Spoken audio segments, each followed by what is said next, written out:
आता पाहूया टॉप 9 मोठ्या राजकीय बातम्या।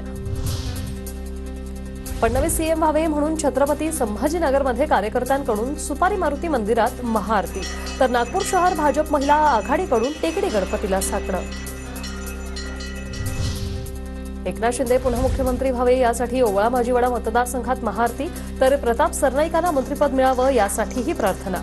एकनाथ शिंदेंच्या पत्नी लता शिंदे यांनीही केली त्र्यंबकेश्वर मंदिरात पूजा अर्चा। ज्यांच्या नेतृत्वाखाली निवडणूक लढवली तेच मुख्यमंत्री व्हावेत, आमदार शंभूराज देसाईंची मागणी। आमच्या पक्षातले सर्व निर्णय घ्यायचे अधिकार फक्त शिंदेंचेच, तसा ठराव केलाय देसाईंची माहिती। कागदपत्रांवर डोळे बंद करून सही करणारा मुख्यमंत्री मोदींना हवाय, मुख्यमंत्री पदावरून नाना पटोलेंची टीका। धाराशिव जिल्ह्यात शिंदे गटाचे एकमेव आमदार तानाजी सावंत यांना मंत्रिपद मिळण्याची शक्यता। अवघ्या 1,500 मतांनी तानाजी सावंत यांचा विजय झाला होता। शिवेंद्रराजेंच्या मंत्रिपदासाठी उदयनराजे भोसलेंची लॉबिंग। उदयनराजेंनी शिवेंद्रराजेंसह देवेंद्र फडणवीसांची भेट घेतली।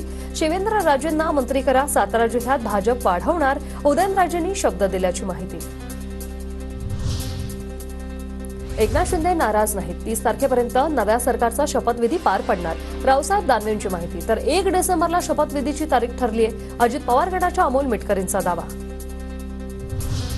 मनोज जरांगेंचं सामूहिक आमरण उपोषणाचा इशारा, सरकार स्थापनेनंतर उपोषणाची तारीख जाहीर करणार, जरांगेंची घोषणा। परळीत दहशत निर्माण करून मतदारांना मतदान केंद्रात येऊ न दिल्याचा दावा। व्हिडिओ ट्विट करा संजय राऊतांचा आरोप। अशा पद्धतीच्या निवडणुका पाकिस्तान अफगाणिस्तानातही होत नसतील, राऊतांचं ट्विट।